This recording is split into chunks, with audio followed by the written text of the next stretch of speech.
Hello, everyone. Let us continue our discussions, our lesson as a part of our study of the transformative education through critical approach. We'll now proceed to our module number 3. And our lesson for today is about fallacies in arguments.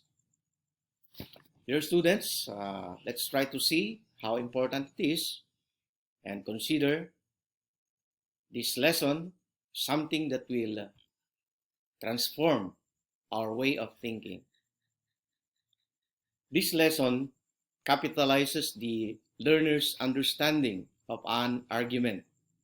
First, it will sharpen the minds of students to detect the common misuse of statements that lead towards unjustified discourse by understanding the commonly employed and identified fallacies.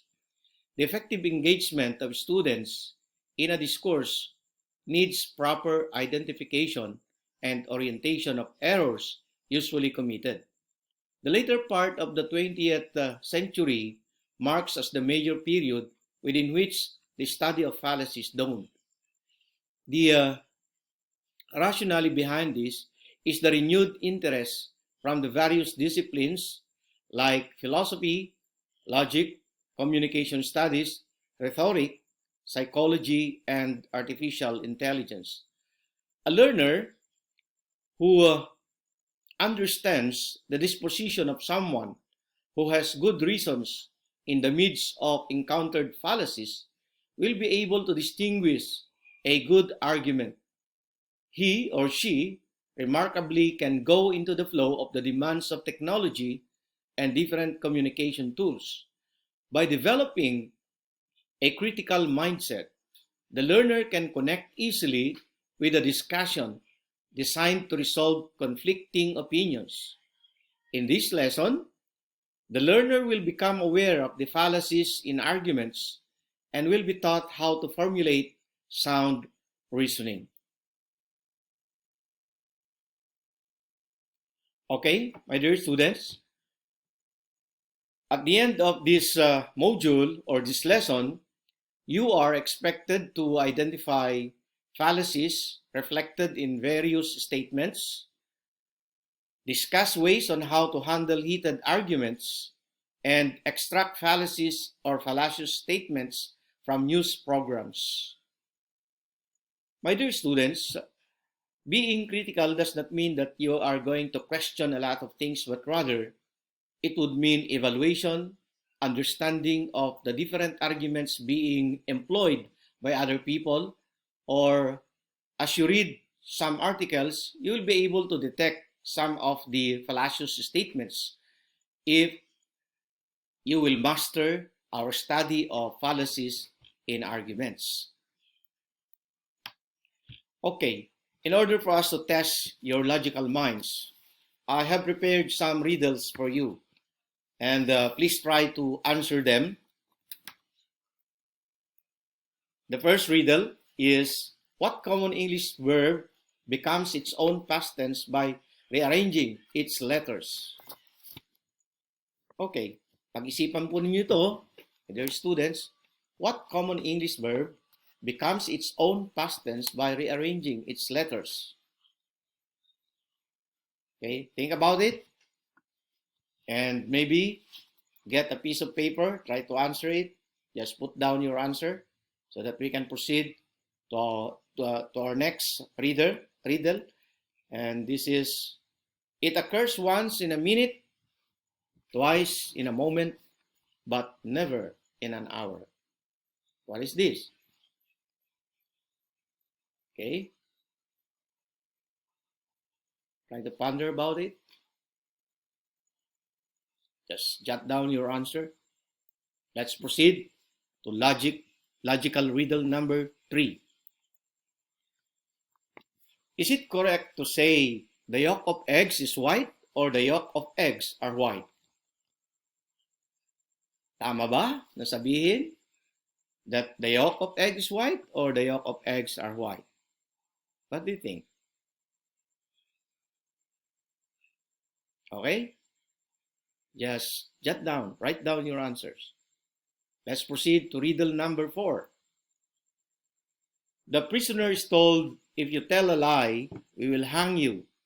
And if you tell the truth, we will shoot you. What did the prisoner say to save himself?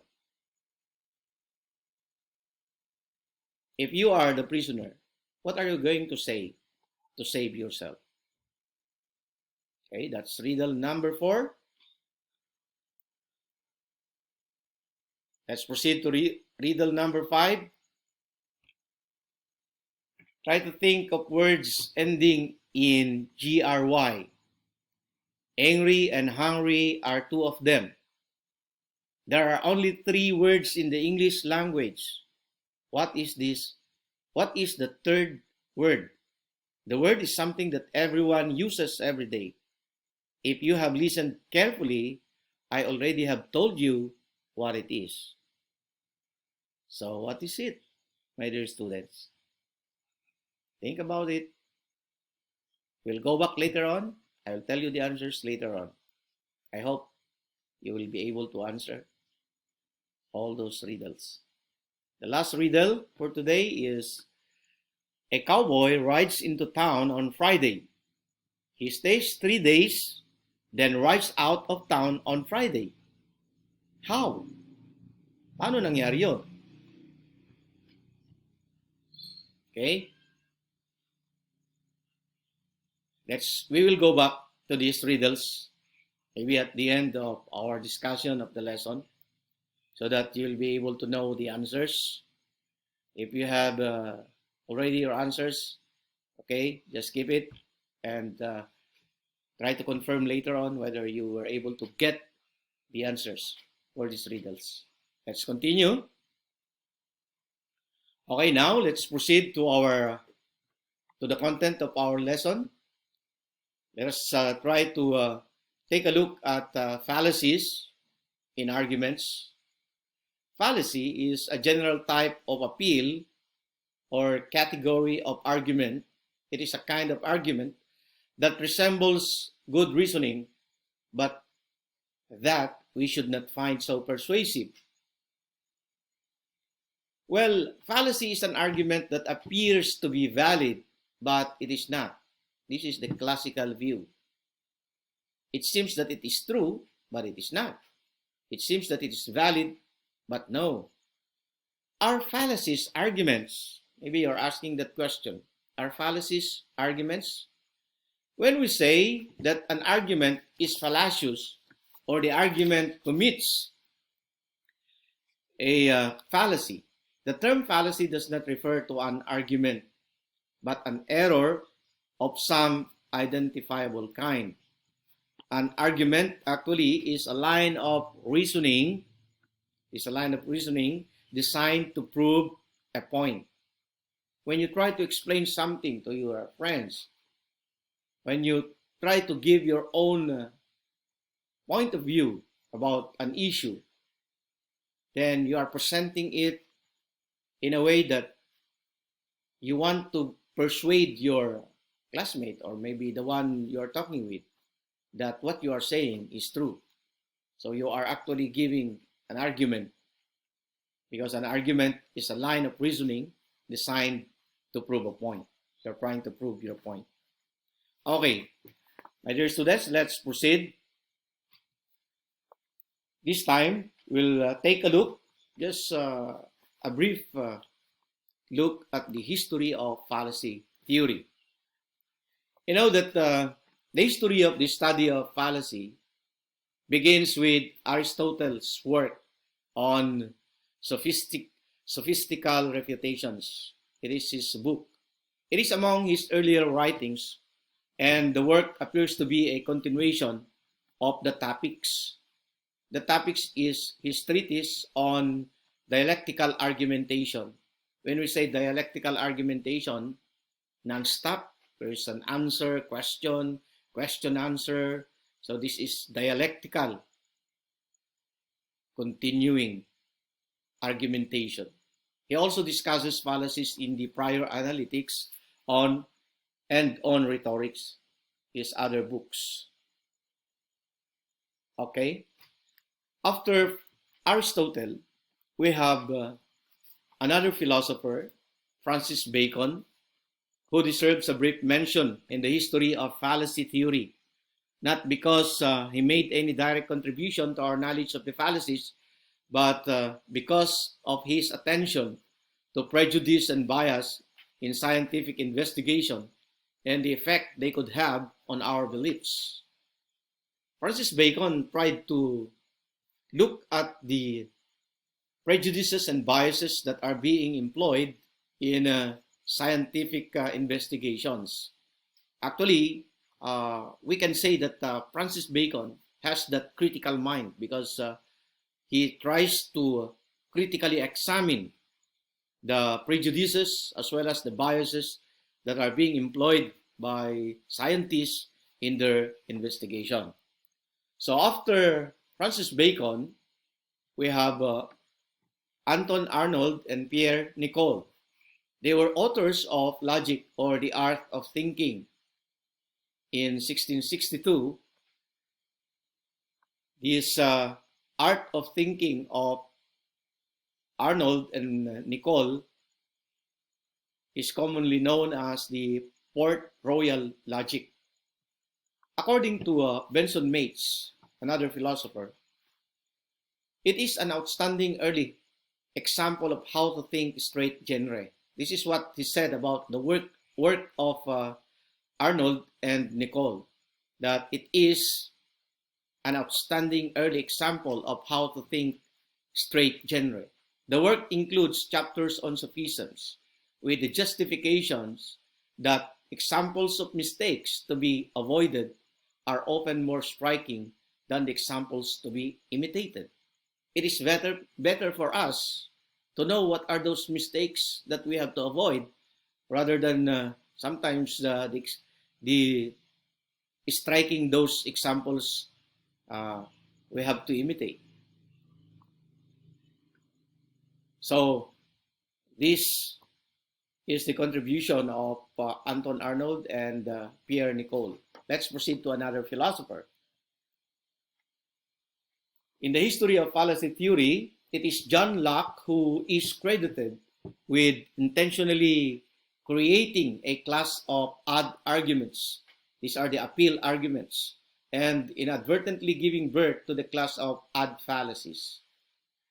In an essay concerning human understanding, he identified three kinds of arguments: the ad verecundiam, ad ignorantiam, and ad hominem arguments. Ad verecundiam arguments are those arguments that are appealing to authority. Verecundiam means to the authority. Ad ignorantiam would mean appealing to ignorance, appeal to ignorance. And ad hominem arguments would mean appealing to the person. Ad hominem. Hominem is to the person. Ignorantiam is ignorance, and verecundiam is the authority. So we'll try to take a look at these kinds of fallacies later, because we'll be studying also the common fallacies being employed in argumentation. Okay, let's proceed to the next philosopher. Isaac Watts, in his Logic or the Right Use of Reason in 1724, furthered the odd arguments tradition by adding three more arguments: argumentum ad fidem, or appeal to faith; argumentum ad passions, passions or appeal to passion; and argumentum ad populum, or appeal to public. Okay, that's the contribution of Isaac Watts. Okay, let's proceed to another philosopher. His name is Jeremy Bentham. Jeremy Bentham's Handbook of Political Fallacies in 1824 was written in the years leading up to the first Reform Bill in 1832. His interest was in political argumentation, particularly in exposing the different means used by parliamentary and lawmakers to defeat or delay reform legislation. So the focus of Jeremy Bentham is or are the fallacies that are being committed by politicians, parliamentarians, or lawmakers. Because these lawmakers at times try to defeat or delay reform legislation. They make use of arguments that somehow will defeat or delay the legislation or the laws that are being passed. So that's the focus of Jeremy Bentham. That is his contribution in the history of fallacy theory. So let's proceed to the next. The next philosopher is Richard Whately. In his book, Book 3 of Richard Whately's Elements of Logic in 1826, he devoted to give an account of fallacies that are based on logical principles. Whately was instrumental in the revival of interest in logic. At the beginning of the 19th century and being committed to deductivism, he maintained that only valid deductive inferences counted as reasoning. When we say deductivism, this is a kind of reasoning that starts from the general going down to the particular. Like, for example, when we say all animals are beings, when you say all animals are beings, and then you say a dog is an animal, therefore you will conclude that a dog is a being. So from general to particular, that's deductivism. And so because of his work, there is now a new interest on the study of logic. That is the contribution of Richard Whately. The next is John Stuart Mill. John Stuart Mill's contribution to the study of fallacies is found in his book 5 of his comprehensive A System of Logic, Ratiocenative and Inductive. A System of Logic, Ratiocenative and Inductive, first published in 1843. It stands and most strikingly for placing the study of fallacies within his framework of inductive reasoning, a direct rejection of Whately's deductivist approach to reasoning and fallacies. Mill drew a division between the moral and the intellectual causes of fallacies. He divides the broad category of argument fallacies into two groups, those in which the evidence is distinctly conceived and those in which it is indistinctively conceived. Here, John Stuart Mill contradicts the idea of Whately, because Whately is more on deductivism. For John Stuart Mill, he is more on inductivism, inductive reasoning. When we say inductive, he starts at a particular or a single instance going to the general. Like, for example, I am rational. You are rational. You are a man. I am a man. Therefore, all men are rational. So if Pedro is rational and he is a man, and Mary is rational and he is also a man, then all men are rational. So from these specific instances, he will be able to give a conclusion, a general conclusion. That is the point of John Stuart Mill. That is his contribution. Okay, let's proceed to another, and this is the last philosopher that we will consider in the history of fallacy theory, and he is Irving Kopi. I don't know if Irving Kopi is still alive, but the latest book in logic that I have seen is Irving Kopi's Introduction to Logic. This is an influential textbook from the mid-20th century, and he defines a fallacy as a form of argument that seems to be correct, but which proves upon examination not to be so. Parang tama, pero hindi. That is the point here. That is the meaning of fallacy for Irving Kopi. Kopi identifies two classifications of or types of fallacies, namely formal fallacy and informal fallacy. Formal fallacies can be studied in that branch of philosophy, which is logic. In logic, we identify the formal fallacies because these fallacies are fallacies that are contradictory or contrary to the principles of logic. That's why they are considered as formal fallacies. While the informal fallacies are actually fallacies or that are considered as error in the form, content, or context of the argument. As defined here, a formal fallacy is an argument with a premise and conclusion that does not hold up to scrutiny. An informal fallacy is an error in the form, content, or context of the argument. So, most of the lessons in logic now are being taken from this book of Irving Kopi. I hope she's still alive at this point in time. I don't know. We'll try to... but anyway, hindi naman po tayo magpapakadalubhasa sa lohika dito because we are just trying to give here fallacies in arguments in order for us to understand that sometimes we employ arguments that are not correct. And this is one way of transforming ourselves. By knowing the fallacies that we employ, we'll be able to avoid them and we'll be able to transform ourselves. We'll become a better thinker, a better reasoner. Okay? So class, let's proceed. Now, we will not consider all the fallacies that are explained by the different philosophers in logic, but rather we will try to pick the common fallacies that are being committed or being employed in arguments.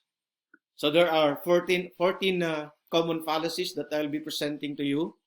And the first one is the ad hominem fallacy.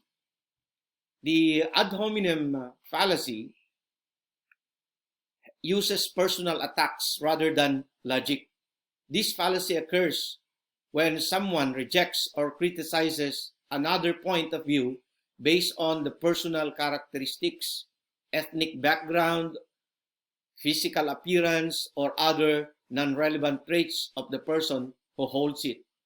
Ad hominem arguments are often used in politics where they are often called mudslinging. They are considered unethical because politicians can use them to manipulate voters' opinions against an opponent without addressing core issues. An example of this is, as you can see, Jack Stone comes from a poor family. Clearly, he is unfit to become the mayor of Gapan. Well, this is something that is attacking actually the person, not considering the issue. The issue here is for Jack Stone to run for mayor in Gapan. That's the issue. Okay, now the person attacks his traits or attacks his background. Jack Stone comes from a poor family. So what's the point here? He's trying to attack the person, the ad hominem fallacy, or appeal to the person. That is the meaning of the ad hominem. Okay, class? Were you able to understand that? Dito, ang sinasabi dito, instead na yung issue ang pagtuunan mo ng pansin, sagutin mo yung tanong sa'yo, hindi mo sinasagot yung tanong sa'yo, o yung issue, hindi ka nagbibigay ng opinion mo sa issue, kundi ang inaatake mo yung tao na kinakaharap mo, kinakausap mo. So, that is what we call the ad hominem fallacy. Yan yung unang-una. Okay? Pangalawa, my dear students, is what we call the Strowman fallacy. What is this Strowman fallacy? A Strowman fallacy or a Strowman argument attacks a different subject rather than the topic being discussed, often a more extreme version of the counter-argument. The purpose of this misdirection is to make one's position look stronger than it actually is. The Strowman argument is appropriately named after a harmless lifeless scarecrow, instead of contending with the actual argument, they attack the equivalent of a lifeless bundle of straw, an easily defeated puppet that the opponent was never arguing for in the first place. Ito naman, my dear students, hindi ito, it's not the person that you are attacking, but actually, you're trying to divert the attention of the other or the attention of the listeners by arguing something else rather than the point at issue. An example of this is, biology teachers begins teaching evolution by stating that all things evolve. That's the first premise here. Student says she just can't accept that humans came from bugs.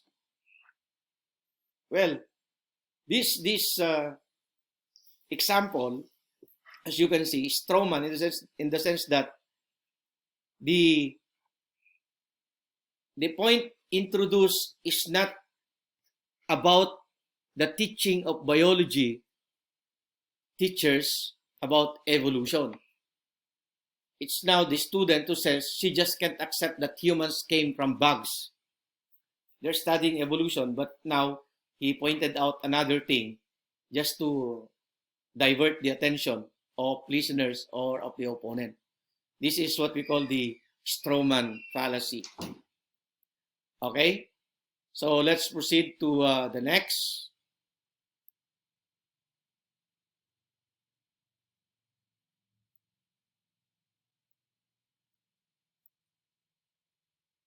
Okay, there's something wrong in my...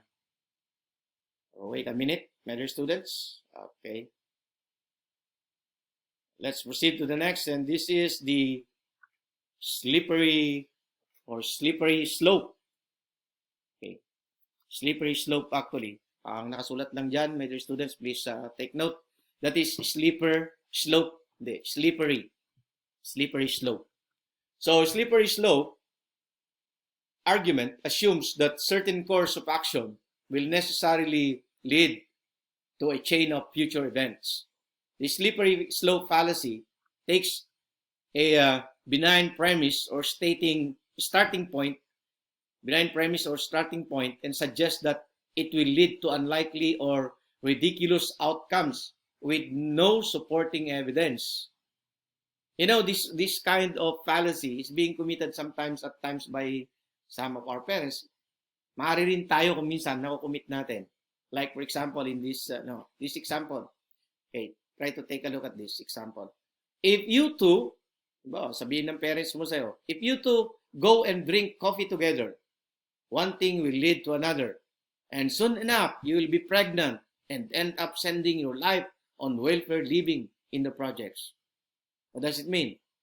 Okay, isa Pilipino nating context para mas maganda.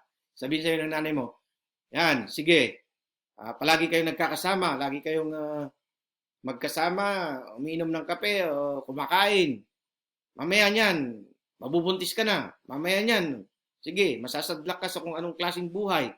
Diba? Ganyan kung minsan yung mga nanay natin.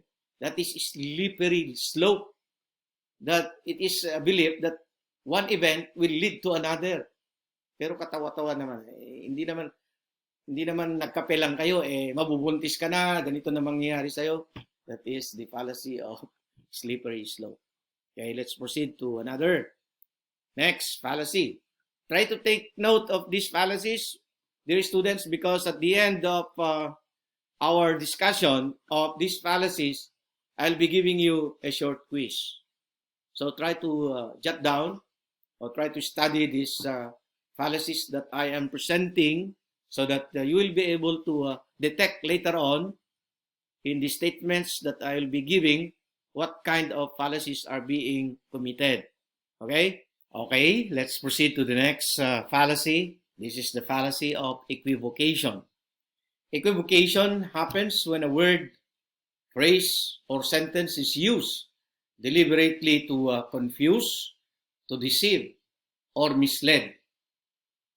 Ginagamit ito para manglito, manlinlang.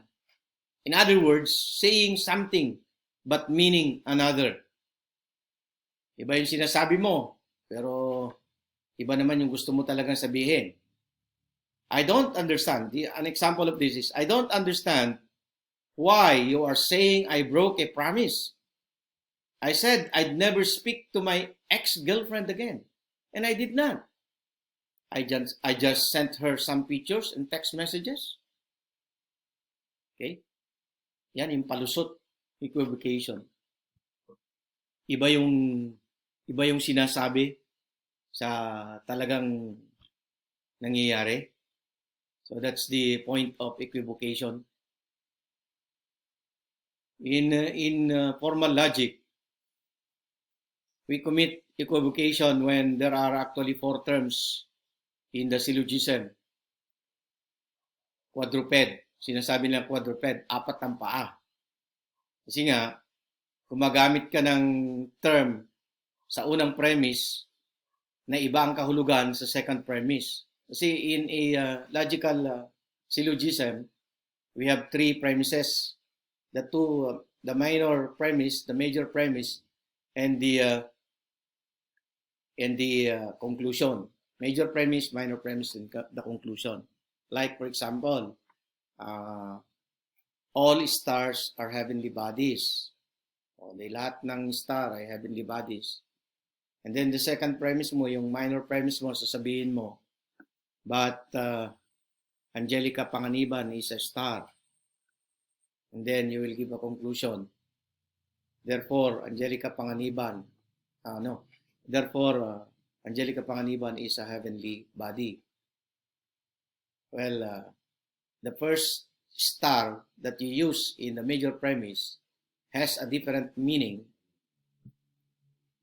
at the minor premise. Iba yung star na tinutukoy mo sa major, iba yung star na tinutukoy mo sa minor. Kaya nagkakaroon ng confusion. Okay? That is what we call equivocation. Okay, let's proceed to the next fallacy. This is hasty generalization. Hasty generalization is a claim based on a few examples rather than substantial proof. This is also known as fallacy of insufficient statistics, fallacy of insufficient samples, leaping to a conclusion, hasty induction, or jumping into a conclusion. This fallacy is committed when a person draws a conclusion about a population based on a sample that is inadequate. Nagbabase ka lang sa konti, tapos sasabihin mo na kagad lahat, pangkalahatan. That is hasty generalization. Nakakita ka lang ng magandang Cebuana, isang magandang Cebuana, tapos sasabihin mo na, ang lahat ng mga Cebuana magaganda. That is hasty generalization. An example for this is, people nowadays only vote with their emotions instead of their brains. Nilalahat na niya. It's a general statement. People nowadays, sabi niya, ang mga tao ngayon, bumoboto sila, gamit lang ang emosyon, hindi ginagamit ang utak. That is hasty generalization because not all people are actually doing that.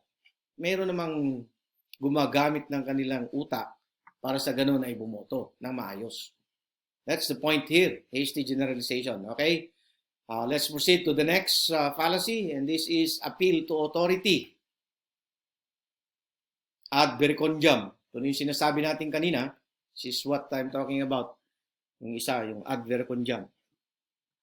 This appeal to authority is the misuse of authority's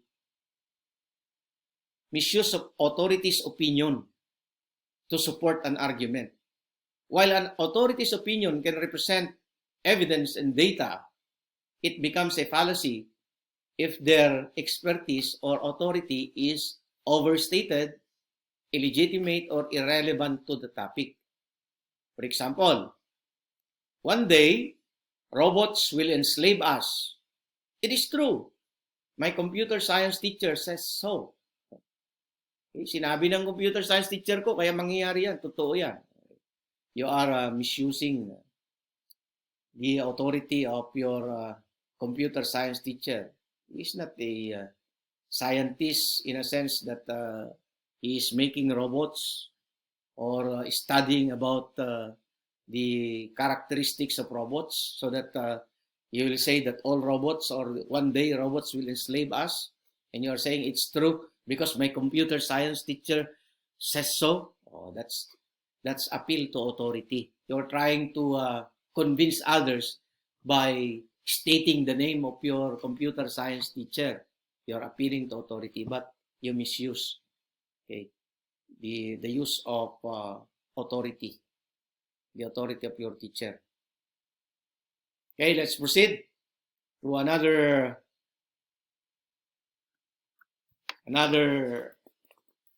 fallacy.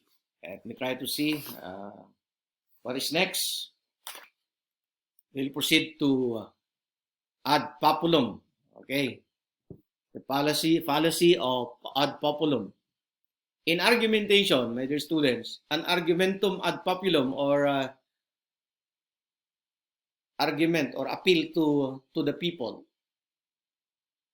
is a fallacious argument based on affirming that something is real because the majority thinks so. Ito, when you say appeal to the people or ad populum fallacy, dahil sinabi ng karamihan, yun ang totoo. Yun ang sinasabi. Like here, in this example, these days, everyone has a car and knows how to drive. So, you should have a car and know how to drive. Well, in this example, doesn't mean that because there are so many who are driving their own car, is you are going also to be like them, maybe the same. That is appealing to the people. The fallacy of ad populum. So let's proceed to the next fallacy. And this is false dichotomy. Okay. The next fallacy is false dichotomy.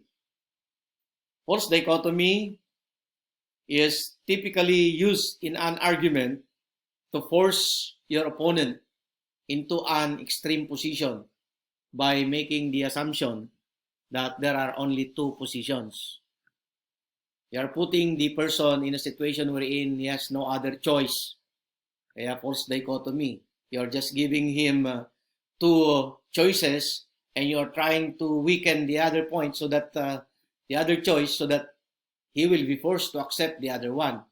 This is the idea here of false dichotomy. An example is, if you want better public schools, you have to raise taxes. Well, there are only one choice actually given here. Raise taxes if you want to have better public schools. There are other ways wherein you can make the public schools better. It's not only by raising taxes. But here, you are already limiting the other person's choice. So this is the employment of false dichotomy, the fallacy of dichotomy. Okay? Take note of all these fallacies, my dear students, because we'll be having a quiz about this later, a little later. Okay? Let's proceed to the next. Begging the question. This is another fallacy, a common fallacy being committed in our argumentation. Begging the question is a fallacy that occurs when you assume the truth of a claim that is yet to be proven, and instead of providing evidence for that claim, you merely rephrase it. Sometimes they call it circular reasoning. Yung binabalik mo lang, you are not actually dealing with the issue, but you are just repeating what it is. Example here is freedom of the press is one of the most important hallmarks of a modern open society, because modern open societies value the ability of the press to report what's happening. So it's just circular, something that is you're just repeating the first premise, which is freedom of the press is one of the most important hallmarks of a modern open society. Why? Because modern open societies value the ability of the press to report what's happening. You're just repeating. You are not actually giving the right reason why freedom of the press is one of the most important hallmarks of a modern open society. This is begging the question. Circular reasoning. It's a repetition of what is being said in the first premise. Okay, let's proceed to the next. The fallacy of false cause and effect. Okay, false cause and effect. This fallacy falsely assumes that one event causes another. Often, a reader will mistake a time connection for cause and effect connection. Like, for example, here, every time I go to sleep, the sun goes down.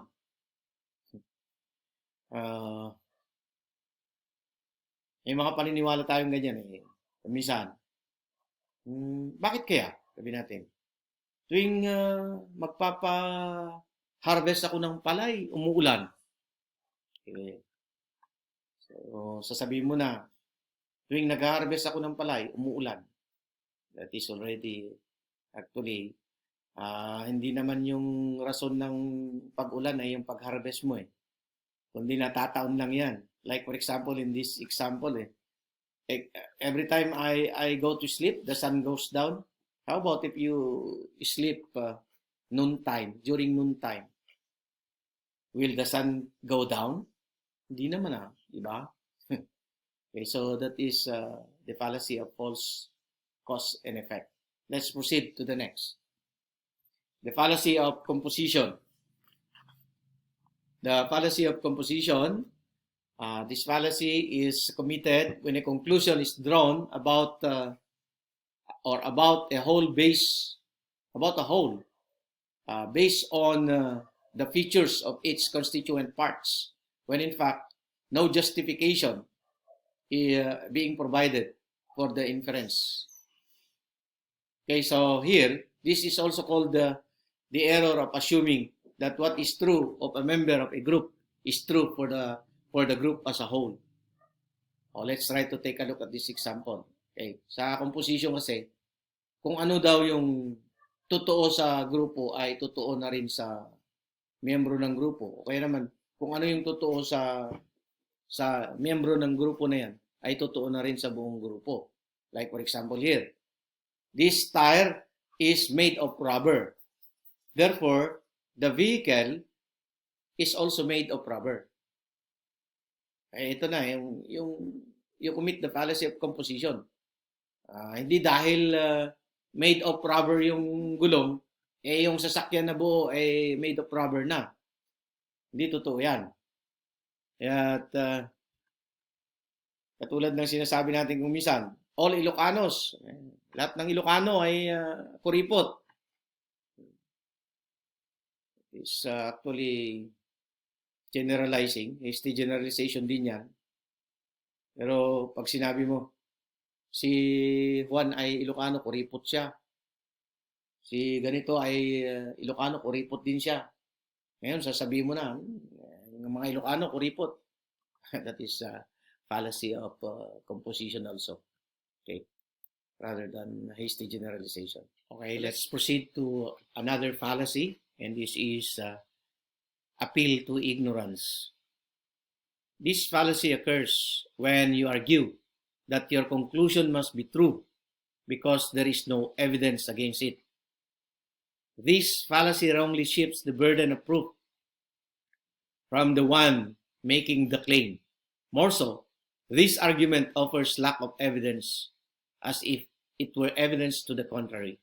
The argument says, no one knows it, therefore it is false. Or no one knows it is false, therefore it is true. An example is this. Since you have not been able to prove your innocence, I assume you are guilty. Another example, para maintindihan nyo to. Okay. Since no one has given a proof that there is a ghost, then there is no ghost. Parang ganon. Wala pa namang nakapagbigay ng pruweba na may multo, so walang multo. Dito naman, sa example natin, dahil hindi mo napatunayan ng iyong pagiging innocent, I will assume that you are guilty. This is appeal to ignorance. Okay, class? Tandaan nyo yung mga pagkakaiba ng mga fallacies na to para sa ganun ay madali nyo ma-detect sa mga argumentations, mga statements na napapakinggan nyo, nababasa nyo, you'll be able to detect the fallacies. At matututunan nyo din na huwag gamitin itong mga ganitong uri ng pangangatwiran, ng pakikipag-argue, dahil alam nyo na ang mga ito ay hindi tama, hindi magandang argumento. Okay, let's proceed to the next. And this is stacking the deck. Stacking the deck is a fallacy in which any evidence that supports an opposing argument is simply rejected, omitted, or ignored. Stacking the deck is a technique that's commonly used in propaganda. It is also known as special pleading, ignoring the counter evidence, slanting or one-sided assessment. An example of this is, you think it is okay to cheat on an exam because no one will find it. You are already arguing to support your claim, arguing for your own benefit, so that the arguments of others are already being rejected or omitted because you already have given actually your final say on that matter. You think it is okay to cheat on an exam because no one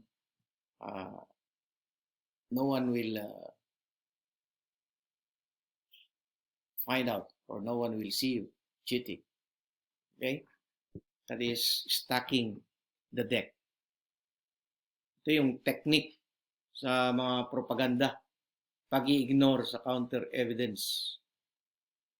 Ignoring, immediately rejecting or omitting the argument of the other. Halimbawa, pag may sinasabi yung isang tao, agad-agad hindi mo na pinapakinggan. You ignore it.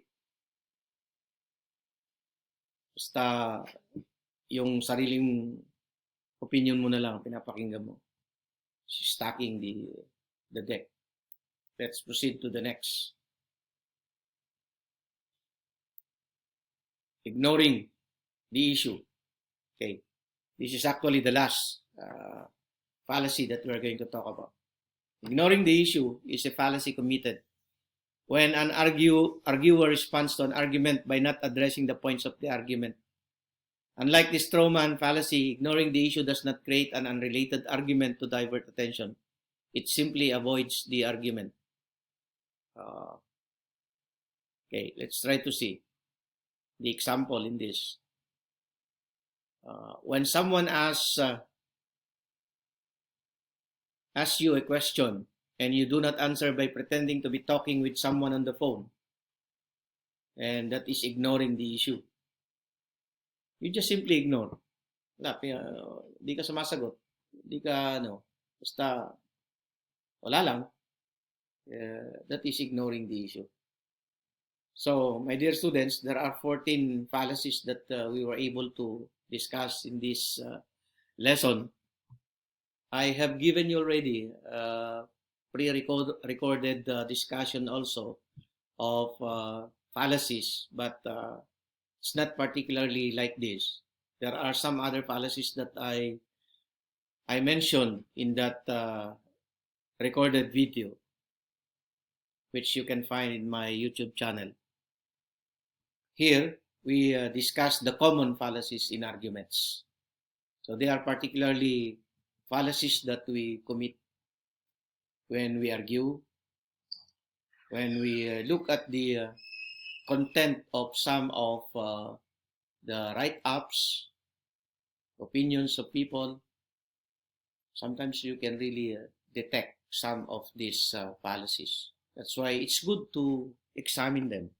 It's good to learn these fallacies. We will not, hindi naman tayo magpapakadalubhasa. Okay? We will not become masters of logic of these fallacies, but it's good to know that there are these fallacies that will help us know the mistakes that we commit in our argumentation, in our statements. And in that way, by correcting our fallacious statements, we are little by little transforming ourselves, our way of thinking, and our way of reasoning. That is the point of this lesson, my dear students. That's why we are talking about fallacies in arguments, because all this will contribute to the transformation of ourselves as persons that can critically think, that can reason out properly.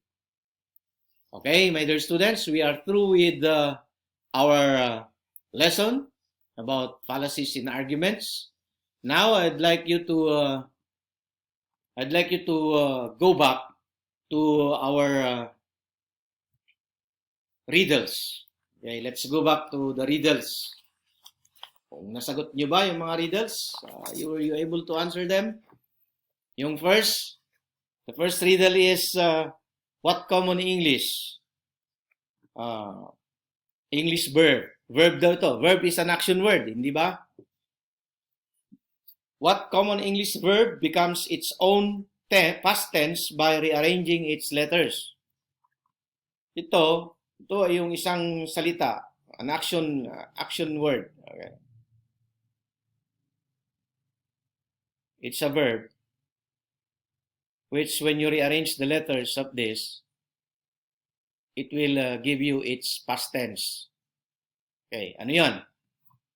Okay, balikan natin. Sabihin ko na sa inyo yung sagot kung ano man yung sagot nyo. Okay, ano ba yung sagot niyo dyan? Yung salitang eat. Eat. E-A-T. Rearrange these three letters, it will give you the past tense of the verb eat. Ate, di ba? A-T-E. That's the past tense of E-A-T. Okay. So I have just given you the answer of the first riddle. That's just what I'm going to give you. The other riddles, well, we'll try to discuss them in our group chat. I'll try to know whether you were able to answer them, the 5 other riddles. Okay, thank you, dear students. Thank you for listening. And I will be giving you a short quiz about these fallacies in arguments.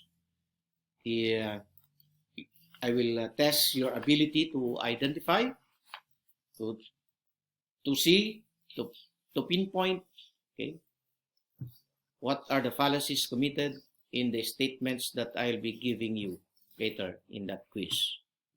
I'll not be giving you the quiz now, some other day. But after that quiz, I'm already announcing right now. Okay, we'll be having more lessons to come, and I hope that our online study is helping each and every one of you. Okay? God bless everyone. Stay safe. Once again, thank you for listening.